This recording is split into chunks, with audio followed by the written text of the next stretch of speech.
and welcome to Staff Spotlight for the General. My name's Bob Gassman, Professor of Communication and Media here at the college. And we have a special guest with us today, Larry DiCesare, who is the employment coach for Herkimer College and is here to tell us about a very important program that has a very timely deadline attached to it. So we're really happy that we're able to get you to come in today and speak about it. Thank you for having me, Bob. Well, you know, I want to get right to the Workforce Recruitment Program, but I need to know a little bit about your background. Tell us more about your job as the employment coach and how long you've been at the college. Wow. Well, I've been at the college, I believe I started in 1999, which was like a long time ago, as an adjunct instructor while I was working full-time in another profession, actually. And I did that for a number of years, up until about 7 years ago, when I came on as a part-time employee here with the job title employment coach, working in the career services department.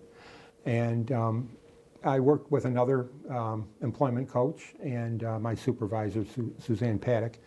And I guess in my role, you asked me about my role as an employment coach. So in my role, what we do as employment coaches is we're here to help the students with their employment needs, and that could be like right now. Many of the students are looking for part-time jobs while they're attending college, make some money on the side while they're here, and then also to help them prepare for their full-time job. If so, when they graduate, they're going to look for a full-time job. So we do that in a number of ways. You know, we work with the kids on how to look for a job, where to look for a job, how to apply for a job, how to develop a resume, how to get ready for an interview. Some kids have been through interviews before, some have not. And you know, all the steps that it takes to get to that final point of hopefully a job offer. So you know, it's kind of a neat job. You work with students in a lot of different capacities, as I said, part-time, full-time. Oh, looking for internships also while they're attending the program here that they're involved in.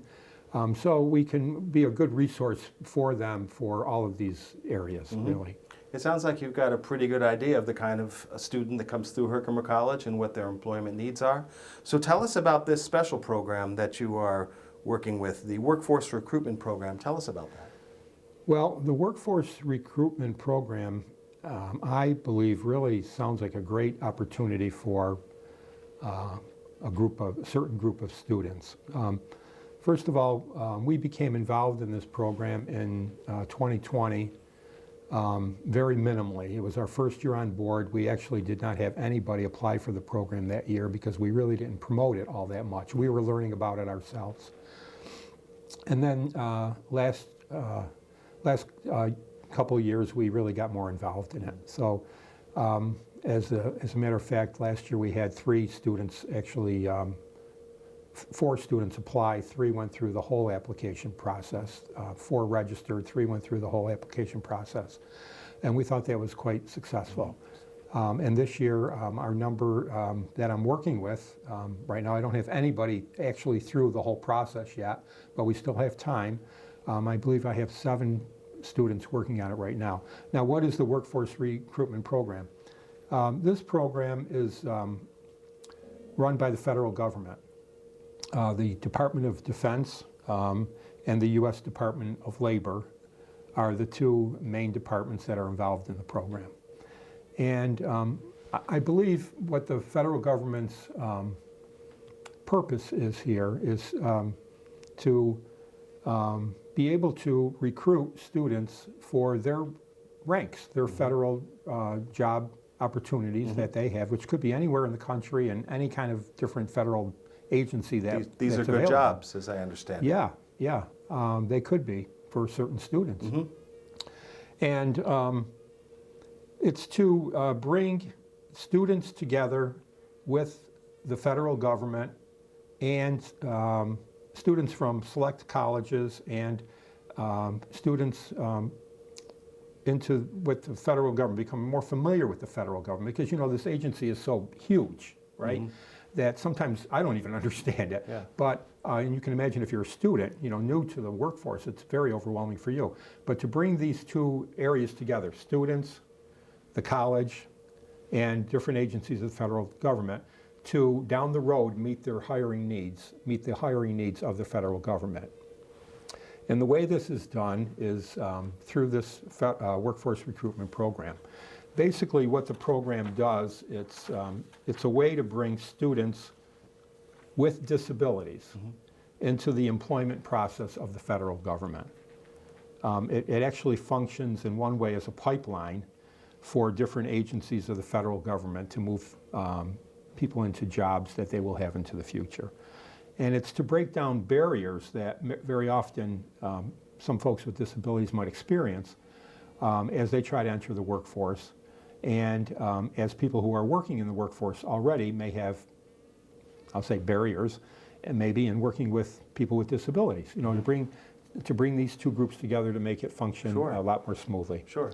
So basically the way the program works is it's very time sensitive. And as an example, this program basically runs in the fall of every year. That's when it begins. The registration, there's a registration period first, and that period opened up on August the 22nd. Okay. Now, we're not even in school on August the 22nd. That's right. Okay, I believe this year we opened up on August the 29th. It was our first day of classes. Yeah. So and there is a deadline for this Yes, application process, yes, and this is sort of the timely nature exactly. You're right on point with that. So we began on the 29th promoting this program for this year.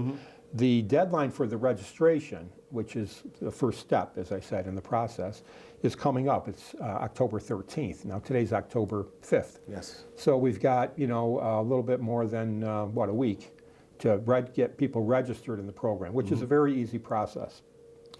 Once the registration process is completed, there's another step to go through, and that's the application process. That's where a student has to fill out an application in this program.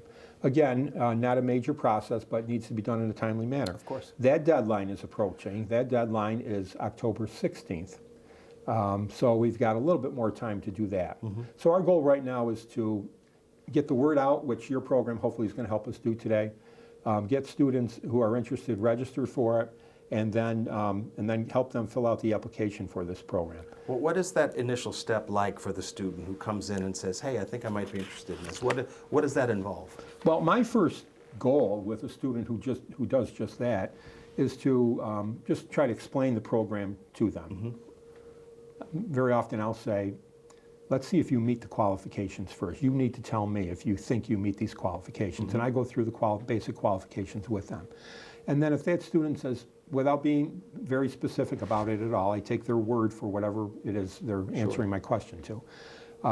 Do you have any kind of a disability? This could be an intellectual disability, a physical disability, a psychological disability. I don't need to know, or this agency doesn't need to know that specific information. Right.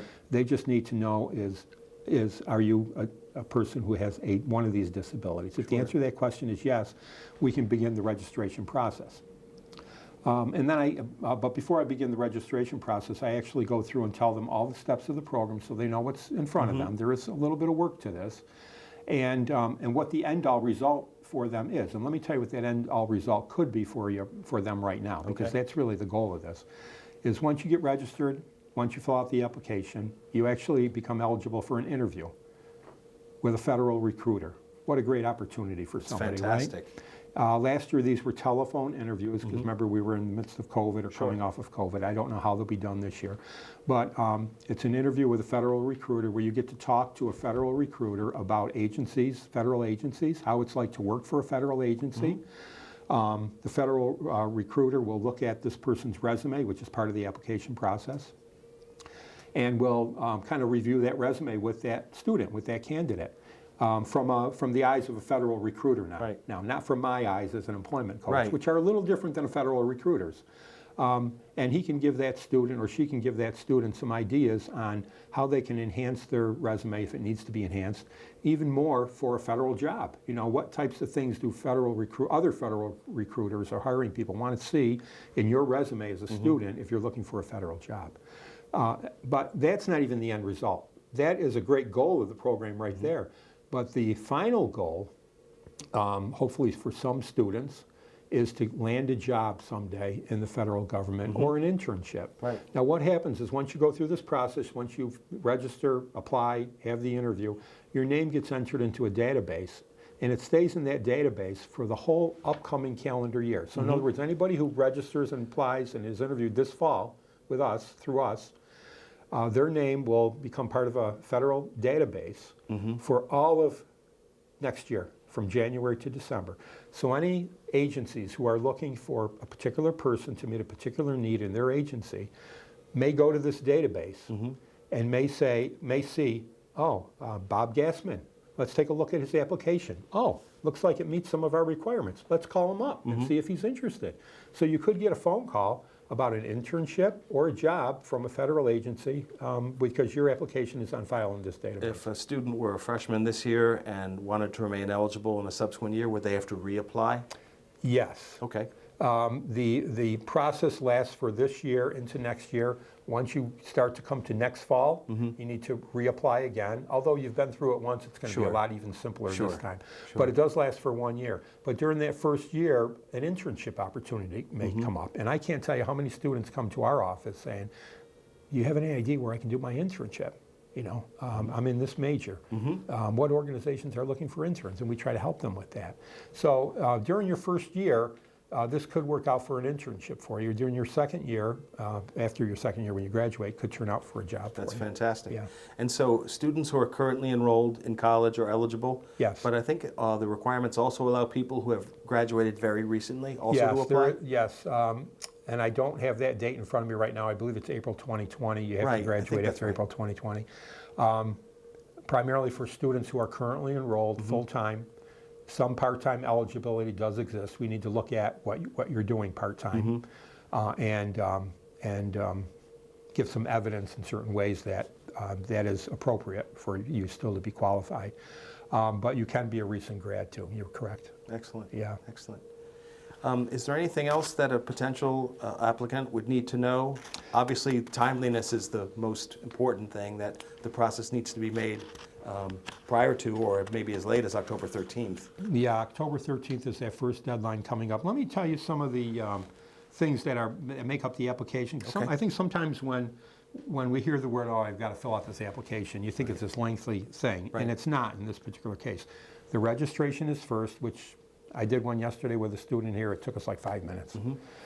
And I approved him once his registration got sent to WRP, and now he's filling out his application. But when you get to the basic application, there's a number of different sections, but they're very short and sweet, as I say. Typically, an identification, a contact information section, who you are, where you live, your telephone number, your email address, those kinds of things. About the second bullet is probably the biggest bullet. You need to attach a resume with your application. So what we try to do with our students, many students already have resumes, and we say, okay, give us your resume, let us review it first, make sure it meets our, if you want to call them, standards, okay, before you put it in with your application. And we may or may not give you some ideas how we feel you can enhance your existing resume. And then you can submit it from there. If you don't have a resume, that's okay too. We just need a little bit more time.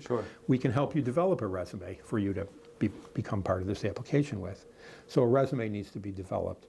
A transcript needs to be submitted. It does not have to be an official transcript. You can generate this yourself right off of our website. You know that. So it's not official. You don't have to go through the registrar's office for this, but you need to get an unofficial It'll transcript. demonstrate that you're enrolled or perhaps a recent graduate. That's right. And that needs to be part of your application. There's a section on academic information. What is your major? What's your current GPA? What kind of courses are you taking? Because remember, somebody's going to may want to look at this down the road when you reach that end of the road stage where people are, and you're putting you in the database. Job location and preferences. You know, you may say, I want to work only in New York State. I want to work in Florida. I want to work in California. I want to work anywhere in the country. Maybe you want to work in a certain department of the federal agency, and you already know that. You know, I want to work for the Department of Defense, or I want to work for the Department of the Treasury, or whatever it happens to be, because of some research that you've already done, or you know, somebody in your family or that you know has worked there, and you've heard their stories, and you know, they've enjoyed their job, so you think that might work out good for you. I think that would be helpful for a student to know what particular field of employment they might be interested in. Well, if you're able to study that ahead of time and make that part of your application, that would be wonderful. Definitely the location would be a key thing. Yep. Some demographic information about you. Optional things to include would be things like a cover letter, which is optional. It's not required, but if you have a cover letter, if you want to submit a cover letter to go with your resume, we can help with that if a student doesn't have one. If you have letters of recommendation from instructors like yourself, previous teachers, advisors, employers that you worked for that say a lot about you as a potential employee, you may want to include those. They're optional, they're not required, but if you have them, you can include them. Sometimes students will want to submit a writing sample because they might feel like the job that they want to get or apply for is some kind of a communications writing job. So they might have some paper that they submitted for a previous class. They may want to submit that as evidence. Portfolio. Yes, this is what I can produce, you know, if I'm identified for a particular job. So as you can see, those are the steps that a person has to go through. Now there is a little bit of work to that, but you know, if you start on it in a timely manner with our help, too, if necessary. I always tell the students, you know, most students are more tech savvy than I am on the computer, so they can get on there and go right to the website, register without any help from me for the most part. Once they're approved, get right on there, fill out the application. As a coordinator in this, I'm able to look at their application on the website while they're completing it. So say you're the student, you know, and I know you've done some work today. Hey, you know, run into each other in the hallway. Hey, Bob, how you doing? Oh, I filled out some of the application. Okay, I'm going to go take a look at it. Good. I look at it and I see, you know, maybe some things that maybe need to be corrected, or hey, Bob, you did a great job. But I know where you are in that application process. But I'm here to help you if you need help with that. That's great. It's good to have somebody looking over your shoulder to help. Yeah, well, that's what we're here for, Right. you know. Right. Yeah. So I think it's a great opportunity for students. If I was able to apply for this when I was in college, you can't lose. It's a win. Right. Even if you don't get a job at the end. And there's no guarantee that you will get a job at the end. There is always learning Right. to be had from just participating in the process. Right. Every interview that you have is a learning experience for when that, I'll say, job for you, which this one may or may not be, but that job for you comes along. You know that through your history, and I know that too, but the kids don't know that, unfortunately. But it's all good experience. So to recap, the deadline to get yourself in the pipeline is Friday, October 13th. If that's a Friday. Yep, I believe it is a Friday. Okay. I'm going to Friday the 13th, huh? I'll have to double check that, but I think it is. Okay. Then the application itself comes along fairly quickly. The 16th, I believe. Let me recheck that date. Okay. I have it right here. I believe it's the 16th. Yes, it is. Applications close the 16th. Oh, and interviews are going to be conducted October 24th, and pretty much a week after the 16th, through November 16th. And I'm looking at your sheet there. It looks like October 13th is a Thursday. You can see that. It's a You've Thursday. got good eyes. Yes, it is. Thank you for Thank you, finding corrected that. vision. Yeah. So Thursday is October 13th, and then the deadline for the actual application is the following Sunday. Sunday the 16th at midnight. Right. Yeah. Okay. This sounds like it's really valuable information for somebody who might be interested, if only to learn about the process of trying to find a job. But sounds like there's good things to be found there. If anyone is interested in this, I would recommend you can call my office. My extension is 8772. In the Career Serve main number. In the Career Serve, you can stop into the office and see me, room 302 of the College Center. Or you can go right to the website, go to wrp.gov, and you can read all about this process right on the website. If you're interested, you can self-register right then and there. You don't even need me if you're able to do that. That's great. Yeah. That's great. This sounds like such a terrific program, and I'm so glad we had a chance to get you to come in today to talk about it. Thanks for having me. I certainly hope that there are students out there who are going to be interested in taking advantage of this opportunity. And I want to thank you, Larry DiCesare, for coming in today. From all the people at The General, the student newspaper of Herkimer County Community College, from the studios of 91.5 WVHC FM, we thank you for watching, and thank you again, Larry, for coming in today. It's really been a pleasure. Thanks for having me, Bob. Thanks, everybody. And we'll see you again next time at another episode of Staff Spotlight for the General. So long.